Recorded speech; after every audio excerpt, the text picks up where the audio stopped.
जाय जाथि नलखराव दिनै बिपिएफआ गाज्रि मावबाबो एबसुआ सोमखारिनांगोन बे बिथाङा बुंदों जों नङा बर'आ बुङाखै बिहा जोंनि डिआर नाब्लासारखौबो बख'नायनि खोथा दङ माखासे राजनिति हान्जानि फाव फान्दायनायाव बा बिट्रे खालामजानानै बिजेपिनि एजेन्ट जाबाय बियो नामाव एबसुनि गस्ला गानदों खामानिया बिजेपि बै समाव बिटिसिआव 2010 जोंनो नेशनेल लेंगुवेज सिकिउरिटि मोनखाबाय होमबा जों नेशनेलखौ लानो ना जों एसोसिएटखौ लानो बिनि उनाव बिथांमोना बुंबाय थादों जे रन्जन दैमारिखौ जोङो केस गेलेगासिनो दं जों फैसा गिदिर गिदिर उकिल जोंनानो नाथाय बिएलटिनि दिनाव सोर साबैसे जेलाव थाबोदों आइफोर आफाफोरखौ प्रश्न खालाम बिएलटिनि दिनाव ओरैबायदि सुक्ति खालामदोंमोन दिनैसिम सासेबो बिएलटिआ जेलाव थानाय दिनै भुटानावबो दङ बांलादेशआवबो दं नानानता जायगायाव दङ बियो किन्तु दिनै आसामाव थानायानो 65 जों लोगोसे रन्जन दैमारि दिनै बिटिआर सुक्तिखौ इमप्लिमेन्ट खालामनो होनबाय थादों दिनै बिटिआरआ जुदि प्रेक्टिकेल इमप्लिमेन्ट जादों मानो होनबा एनडिएफबिनि जिबना सोरनि आखायाव दङ सोरनि आखायाव दं जों बामोननि आखायाव मानो दोनबाय थादों बामोना दिनै फंसे खोथा पलिटिकेल उइल लाबोनानै जुदि তেওঁলোকে अलरेडि शान्ति सुक्ति কৰিছে গতিকে তেওঁলোক আমি মুখলাই দিব লাগিব না ফংसे खोथा बुंबानो दिनै रन्जन दैमारिया गयो निथि रन्जन दैमारिखौ दालि गोथां जाहोनानै दिनै शान्ति फैबाय होनना बुंदों खान्थाल गोमोनखौ सोरनि खर'आव दोनना बुफुना जानो लुगैदों रायज्लायदोंमोन बै समाव एबसु मानगोन एबसु बिथांमोना शान्तिना बै समाव हाथियारखौनो हमखायाखैमोन बिथांमोनसिम मोनसे अभारग्राउन्डसोमोन जाय जाथि नलखराव दिनै बिपिएफआ गाज्रि मावबाबो एबसुआ सोमखारिनांगोन इउपिपिएलआ गाज्रि मावबाबो इउपिपिएलनि जाना सोमखारिनांगोन गाबोन कंग्रेसआ गाज्रि मावबाबो कंग्रेसनि जानानै सोमखारिनांगोन होमबा दिनै एबसुआ सोरनि राजनीतिक दलनि पकेटाव हाबना थानो नागिरदों एक नाम्बार बे प्रश्न एबसुनि थाखाय दिनै बेजों लोगोसे नाय आरो नाय जोंनि बिटिसिनि दिनाव मा जादों मा जायाखै इउनिभार्सिटिनिफ्राय सिआइटिनिफ्राय लानानै नानानता कलेज गासिबो जाजोबदों दिनै किन्तु प्रमद बर'आ मा बुंदों बिटिसि एकयवानो बिथां गादि जिरायनाय दिनै सेक्रेटारियेटखौ सोर लुनाय जिजों दिनै साइरेन दामलांबाय थादों जोंहा राकेशनिफ्राय लानानै घननिफ्राय लानानै बै समनि मा होनो आन्दोलनकारि प्रमद बर' बिथां दाय चिफ साइरेन गाबनाय लामा खारनाय लामाया बे सोर बानायनाय बेखौ जुदि नुवाखैबा बेखौ जुदि प्रमद बर'आ नुवाखैबा रायजो राजाया किन्तु नुदों बिथाङा नुवाखै जानो हागौ मानो होनबा बिथांनि बे ओरैबायदि स्पिडआव खारो एस्कर्टआ गाव नुवा उनथिं किन्तु बिनि थाखाय बे नुवाखै जानो हागौ किन्तु रायजो राजा साइकेल सलायनानै थाबायनानै हाग्रामा महिलारि मावनाय खामानिखौ जों किन्तु नुजोबदों नोंथांमोननि जायगायाव आं जेराव प्रेक्टिस खालामदों आं सासे एडभकेट हिसाबै बै लुनाय कर्टआ दिनै बिएलटिनि दिनै हाग्रामानि सुक्तिनि द्वारा बेखि जाबोनाय किन्तु जों एनडिएफबिनि अबे मोनसे जों अनुष्ठान नुखोनो दिनै शान्ति सुक्तिनि एनडिएफबि 35 इयार्स आन्दोलन खालामनायनि नामाव जों मा नुखो जेब्ला एनडिएफबि बिथांमोन आंनाव फैयो माखासे केस दङ बिथांमोननि उथायनायाव बेहाय आङो बिथांमोनखौ ओरैनो बिदा गेदेर हिसाबै आं एदावो जंखायो बिथांमोनखौ आं जंखायो नोंसोरलाय मा जाला माला सुक्ति खालामना लाना फैखोलै मा मोजां मावदों फेरेंगा मा मोजां मावदों बियो गोदै गिदिर बाथ्रा बुङो फेरेंगाया किन्तु बिनि मोनसेबो बाथ्राया जेनुइन नङा जास्ट थगायजोबनायल' बियो मा दिनैहाय बिपिएफआव थांजोबदों गासै थगायग्रा लिडारफोर चन्दन ब्रह्म थांबाय बेबो हब मिनिस्टार जागोन ल'नो बेबो दिनै प्रमद बर' थांदों प्रमद बर'आथ' न'आव थांबाथाय जै गारिनिफ्राय बेस्थ' जायो फनावल' पाब्लिकजों रायज्लायनो टाइम गैया बेहा दिनै फेरेंगा बायदि न'बो थां सोरबा सासे माबा मोनसे बेहाय आंनि हिन्जावनो अमा मैयासो फानदों होननानै बियो बुङो रायहरो होमबा बोरै पाब्लिकनि मोजां मावनो रायजोफोर नंगौना नङा औ किन्तु दिनैहाय खाम्फा सारमोन थानायाव हाग्रामा सारमोन थानायाव नोंथांमोनखौ सोङोमोन नामा नोंथांमोनखौ सोंदों बिसोरो खाम्फामोना सोरबा लोमजानाय थाङोबा सोंदोंमोन नामा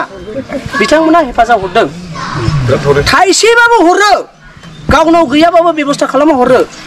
दिनै जोंनि आथिखालाव बर'नि बिफाया जाहैबाय हाग्रामा सारा जोंनि बर'नि बिफा इन्टेलिजेन्स ब्युर' अफ इन्डिया फ्रम दिल्लीनिफ्राय बिथाङा बुंदों बेयाव बिटिसि हालामाव जेला जों गन्दगल टाइमाव सार बिथाङा मावोमोन एन्टायर नर्थ इस्ट बे जोंनि नर्थ इस्ट सा सानजानि देशआव ट्राइबेलफोरखौ जोबथा अनग्रा मानिजाथाव मान होग्रा ट्राइबेलखौ हारिनि थाखाय जिउ फसंग्रा होनोबा अनलि हाग्रामा सारल' दङ दा दैदेनगिरिनि गेजेराव बे बिथाङा बुंदों जों नङा बर'आ बुङाखै बिहा जोंनि डिआर नाब्लासारखौबो बख'नायनि खोथा दङ बेहा जोंनि जेसेबां आफादनि केस जानाय बे बिथांमोनखौबो नायनायनि खोथा दङ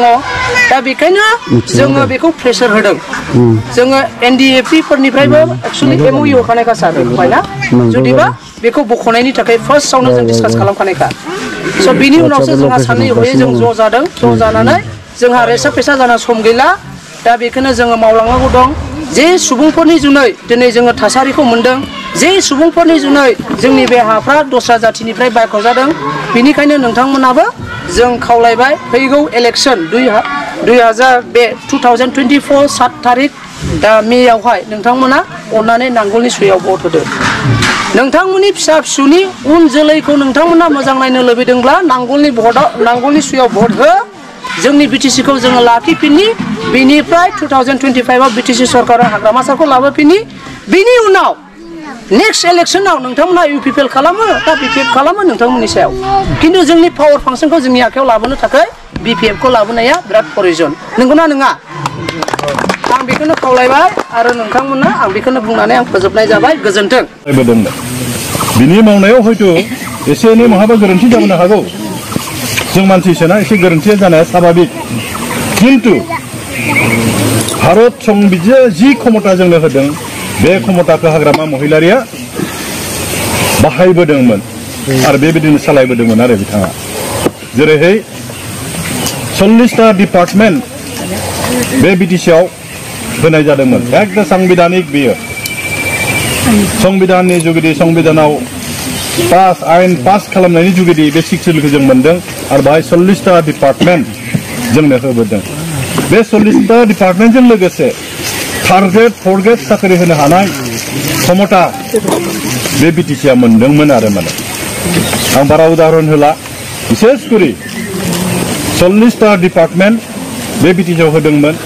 थार्ड ग्रेड फोर्थ ग्रेड साख्रि होनो हानाय क्षमताखौ जोंनो होदोंमोन हा हु होनो हानाय क्षमताफोरखौ जोंनो होबोदोंमोन गुबुन गुबुन डिपार्टमेन्टनि जुगिदि जौगानाय खामानि मावनो बे क्षमताखौ जोंनो होबोदोंमोन आरो माने आरो बेखौ लानानै जोंनि बर' रायजो राजाफ्रा जथेस्थ' सन्तुष्टमोन गोबां लामा जाबाय गोबां जौगानाय जोंनि गेजेराव फैदोंमोन आरो बे 15 बोसोराव नाथाय दुखुनि बाथ्राया मा थांनाय बिटिसि इलेक्सनाव जुदिब्लाबो बिपिएफ राजनिति हान्जाया 17 जन एमसिएलए मोनबाय नाथाय माखासे राजनिति हान्जानि फाव फान्दायनायाव बा बिट्रे खालामजानानै जोङो सरकार खालामनो हायाखै प्रमद बर' बिथाङा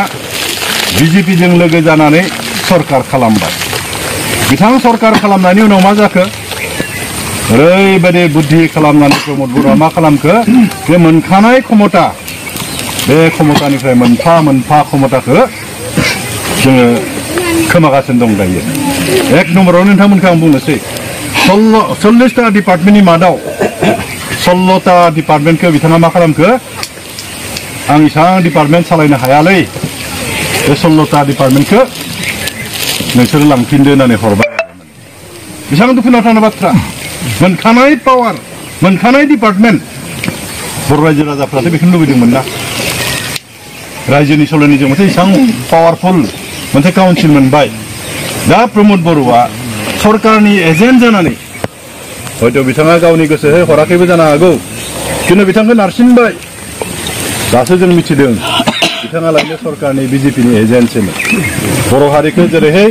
दुर्बल खालामनो हायो बोरैहाय खावनै खावथाम खालामनो हायो बिनि थाखाय बिथाङा खामानि मावगासिनो दङ आरो दा बेबायदिनो बिथाङा सिफ जानानै एक नम्बरावनो हरग्रोबाय बियो 16टा डिपार्टमेन्टखौ आं सालायनो हाया होननानै आसाम सरकारनो गथायबाय आरो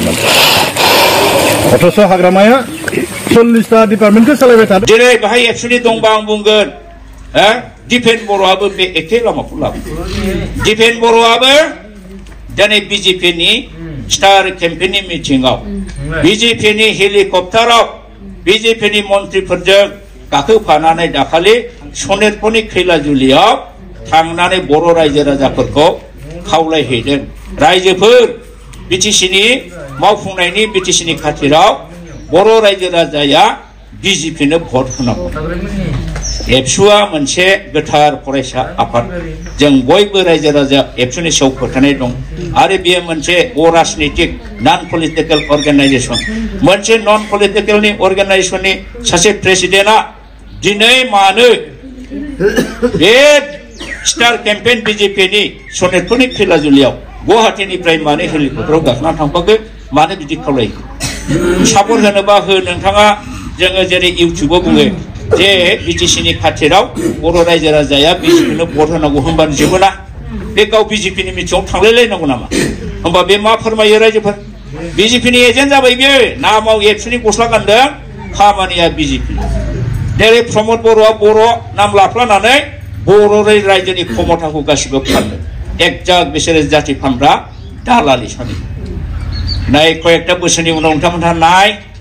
दिपेन बर'नि सम्पतिया ओरैबायदि माने लोब लोब सिमां बादि मेजिक बादि बारायनाय नोंथांमोनहा नुगोन जाय मेजिक बादि सम्पति दा प्रमद बर'नाव दं हिसाबै क'क्राझाराव बिल्डिं लुखानाय कौटि कौटि थाखानि न' बां हा बायबाय बहुद जायगायाव बायबाय बे थाखाखौ ओमफ्राय मोनखो बे बिनि सिंनि बेथना बेसेबां गोदो हाग्रामा महिलाफोरखौ जाख्ल'ग्रा होनदोंमोन हाग्रामा महिलाया जादोंबो मावदोंबो खामानि मावनायखौ हाग्रामानिखौ नुवाखै नोंथांमोना बे मुसलफोरनि डेभेलपमेन्टखौ नायनायसाय सोरनि दिनाव जा बे हस्पिटाला सोरनि दिनाव जा बे मेजिस्ट्रेट अफिसफ्रा DC अफिसफ्रा सोरनि दिनाव जाया हाग्रामानि दिनाव लामा सामाया बोरै जाया